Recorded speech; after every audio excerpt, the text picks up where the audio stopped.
All right, students, welcome to another big lesson today. Lots of important information. We got weather theory. Lesson objective is to determine that you as the student exhibit proficient knowledge of the elements related to weather theory by describing the elements on the following slide. We're mostly going to be using the Pilot's Handbook of Aeronautical Knowledge, the PHAK.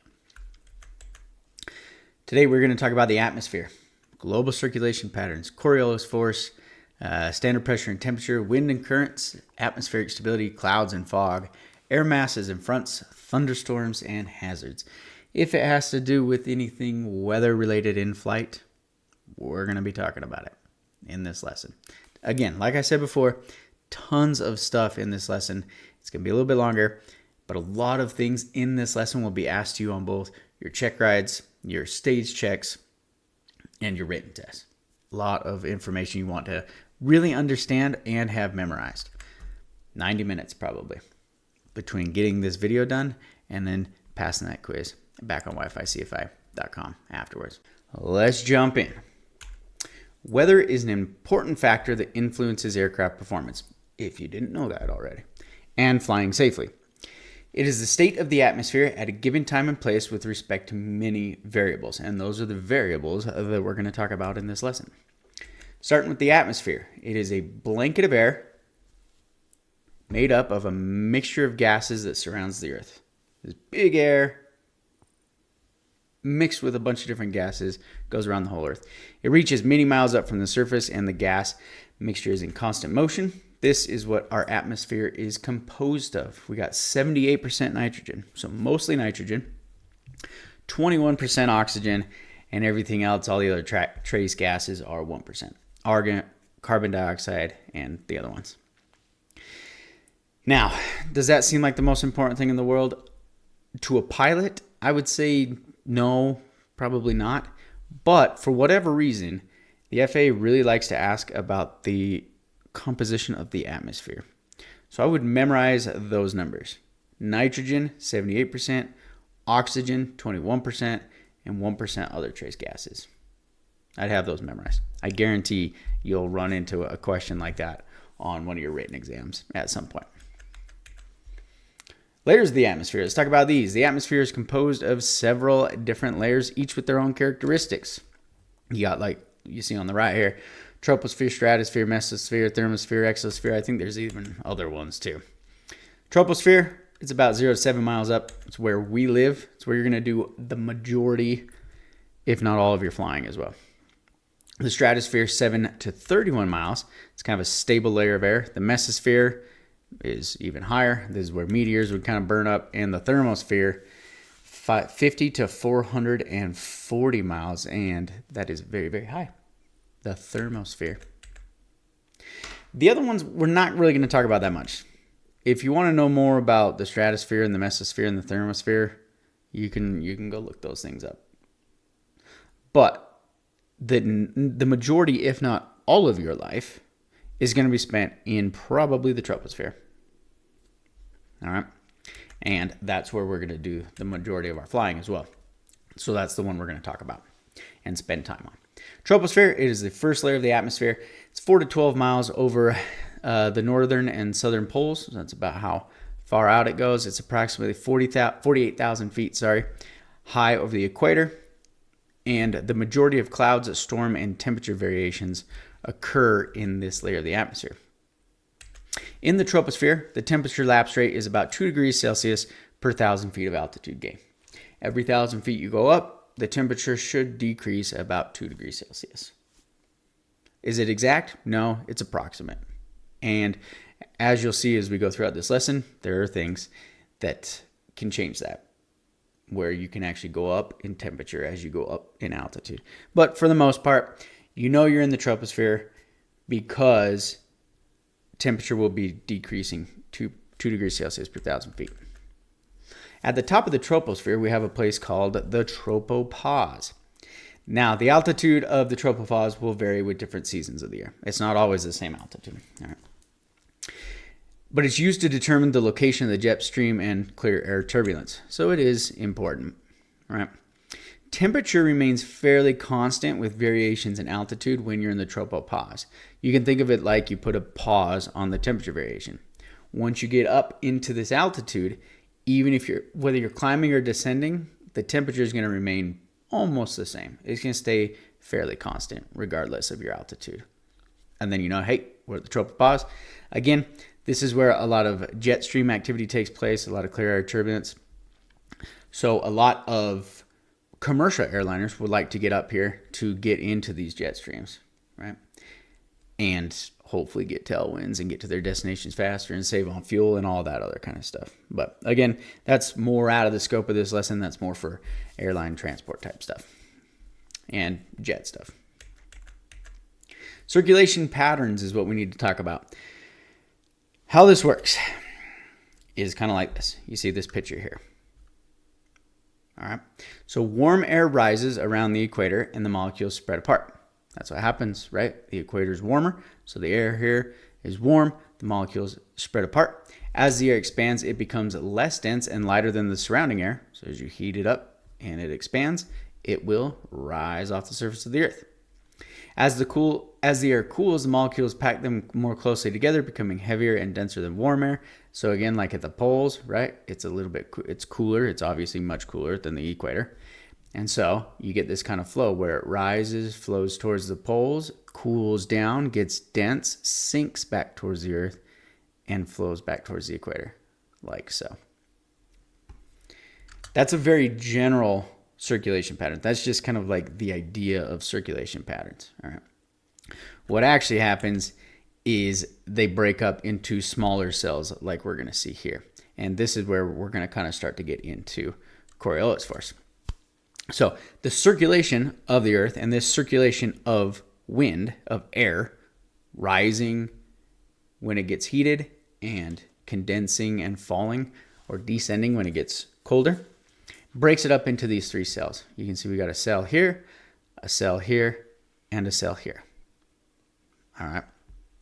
Same thing into the southern hemisphere as well. Cell here, cell here, cell here. So it doesn't make it, it's not like the air makes it all the way from the equator, all the way up to the poles and then back down again. Maybe a little bit, but for the most part, they're more localized, smaller cells. You got the equator right here.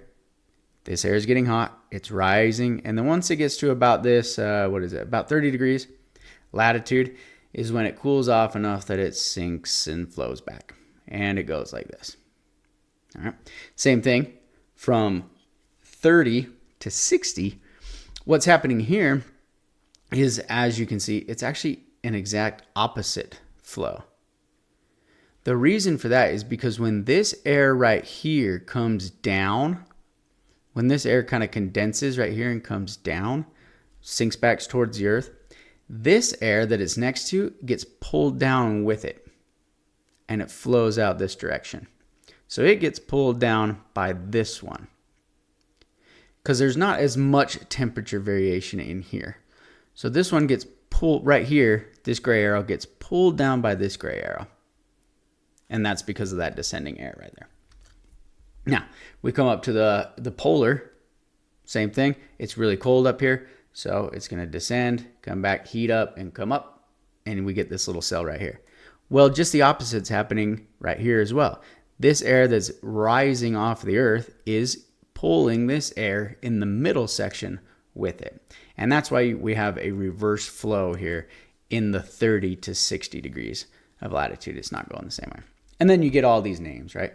These are the northeast trade winds, the prevailing westerlies. Down here you got the southeast trades, the prevailing westerlies, all that stuff. One thing to remember and to memorize is that in the northern hemisphere, air gets deflected to the right. And that is because of the way that the earth is spinning.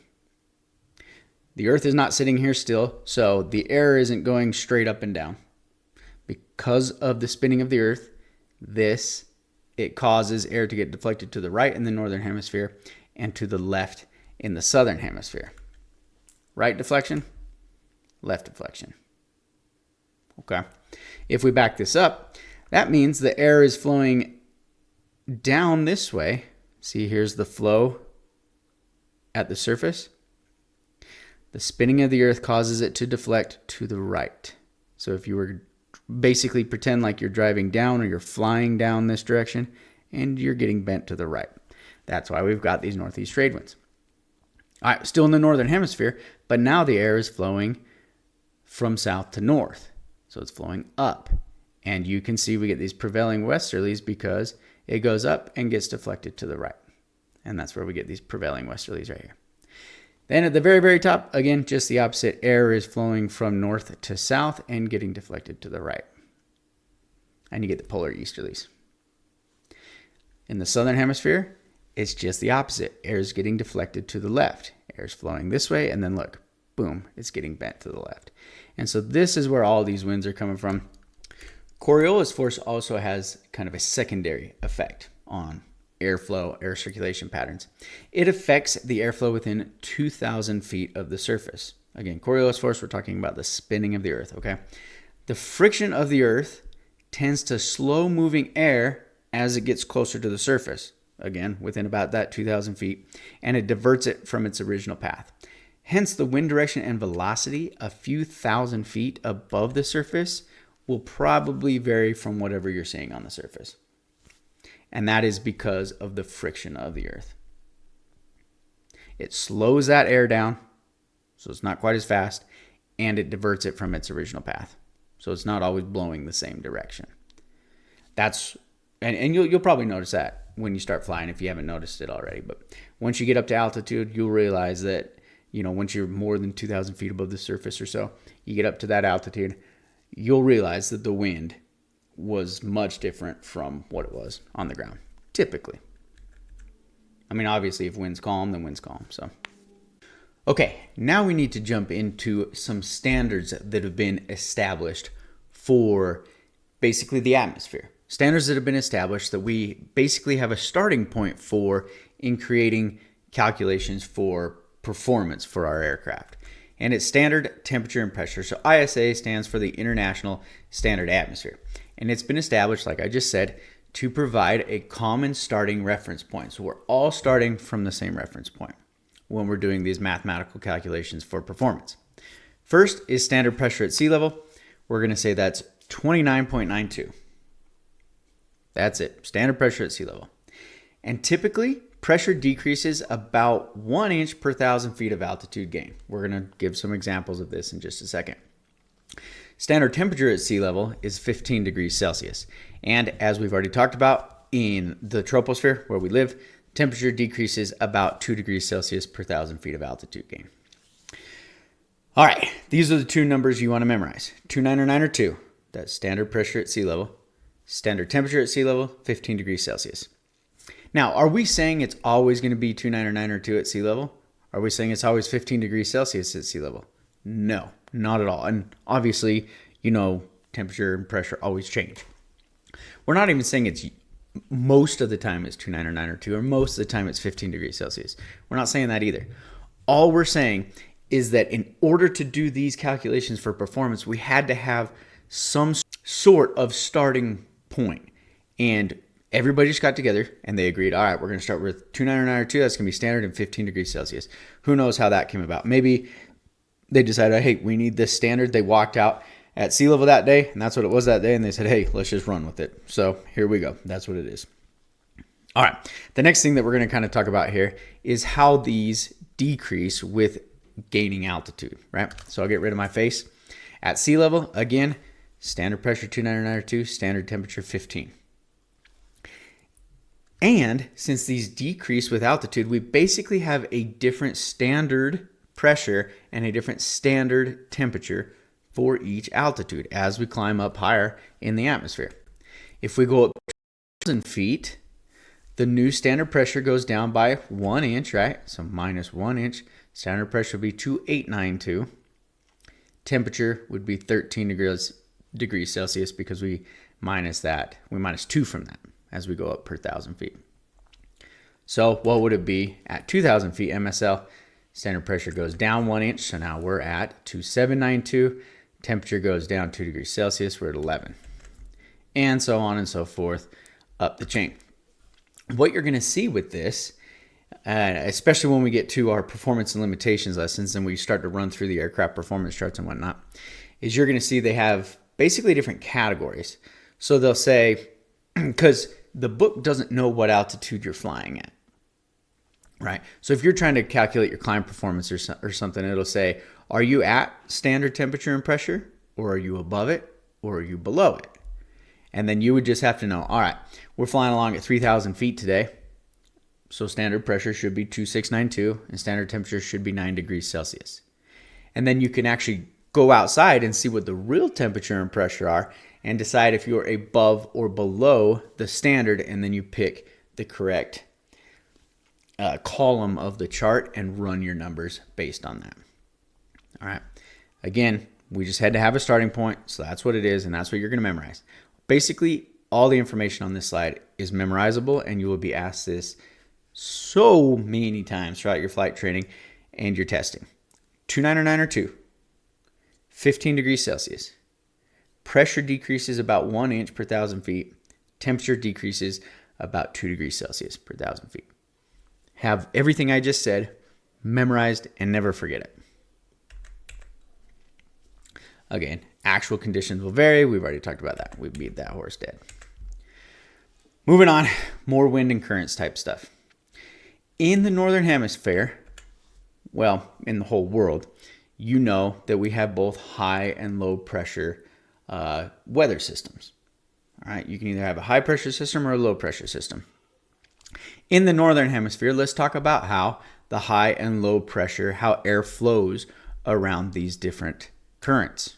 So if we have a high pressure system, the air flows clockwise, which is also called anticyclonic or anticyclonic circulation. As you can see from our picture here, clockwise rotation, the air flows outward and downward. Clockwise, downward, and outward. And the air around low pressure systems goes just the opposite. So if we have a low pressure, we've got counterclockwise or cyclonic circulation. The air flows inward and upward, kind of like a vacuum, counterclockwise, and it's sucking the air in and up. High pressure systems, basically the air starts high, it goes clockwise, and it goes down and out like this. All right. Low pressure looks like this. High pressure looks like this. Let's continue on. Thumb trick to remember this, because this is also something that you're going to be asked. If you use the thumb on your right hand, this does not work with your left hand. Just know that. If you do this with your left hand, you're going to get the wrong results.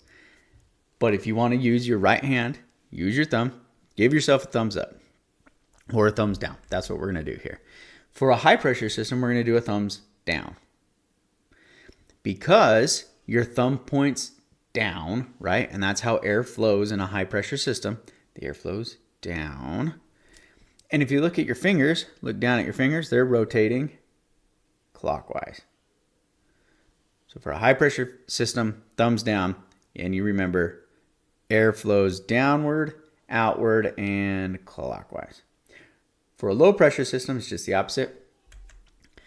I'll get this up here so you can see. For a low pressure system, we're going to point our thumb up because air in a low pressure system goes up. It gets sucked in and goes up. And then we're going to look down at our fingers, and you'll see your fingers are rotating counterclockwise now. There you go. Again, you have to use your right thumb. If you use your left thumb, it's going to be just the opposite. You're going to be confused because it'll be completely backwards. Now, why are we talking about this? Why are we saying, why do we really care about this wind and currents and how they flow? It's because different weather phenomena are going to occur whether you're in a high pressure system or a low pressure system. Typically, if you're flying around or toward a low, you have rising air. And this rising air can kind of lead to unstable atmospheric conditions, which can lead to thunderstorms and stuff like that. High pressure systems will also come with weather, and they can come with adverse weather. But typically, they're a little better because they're not lifting air and freezing it. And that's what causes all these clouds and these thunderstorms and everything like that. It's coming down outward. It's almost like it's like dying out. typically it's going to be a little bit better. Weather phenomenon. Maybe not as bad, kind of more showery type storms instead of very violent, updrafty thunderstorms. Here's another trick for you. This is actually a really cool trick. Because we know this, because we know how air circulates around highs and lows, we can actually always know in flight whether you're flying toward a high or away from a high, or toward low pressure or away from low pressure. Always. Because with a left crosswind in flight, and I'm going to get rid of my picture here in just a second, show you. But if you're flying along and you have a crosswind from the left, you are either flying toward a low or away from a high pressure system. A left crosswind basically means you're flying toward, I shouldn't say worse weather, but you're flying towards low pressure, which a lot of times can be worse weather. Right here. Look at this airplane. It's flying along, and look, it has a left crosswind because of how the air is rotating around this low. And as you can see, the pilot is flying towards low pressure. Or you could be leaving high pressure because of the counterclockwise rotation up here, giving this aircraft a left crosswind. Now, it does not matter your heading or your direction of flight. Doesn't matter. You could put these planes, and you can go ahead and pause the video, whatever you want to do. Draw planes, just imagine them. But you can put planes on here going any different direction. It does not matter. The left crosswind will always mean you're heading either away from a high pressure system or towards a low pressure system. So what would a right crosswind mean? It's just the opposite, right? You're either flying toward a high or away from a low. Here you go. Well, let's look at this pilot right here. Flying along, you can see because of the rotation of the air, it's giving him a right crosswind, and he's going toward a high. Or, here we go, air's rotating this way, right crosswind, you're leaving a low. Want to continue studying this lesson? We've got 2 ways that you can do just that. You can do it through our website at wifiCFI.com or on our premium YouTube channel. On our website, we have private pilot to flight instructor courses that includes private pilot, instrument rating, commercial pilot, CFI, CFII, and MEI study courses filled with videos, podcasts, quizzes, check ride workbooks, practice FAA exams, downloadable check ride lesson plans for those CFI, CFII, and MEI check ride lesson plans, flight syllabi in our teaching courses, and a whole bunch more. If you only care about watching the videos and you don't care about those other study materials, you can just sign up for our YouTube premium channel, which is just the videos. We've got hundreds of training videos, again, private pilot all the way through CFI, CFII, and MEI for all topics. And all of the links for both our wifiCFI, studying this on our website, and YouTube are down in the video description below. So you can head down into that description, read about it, click the links, learn more, and we hope to see you soon again on either our website or continue studying here on YouTube.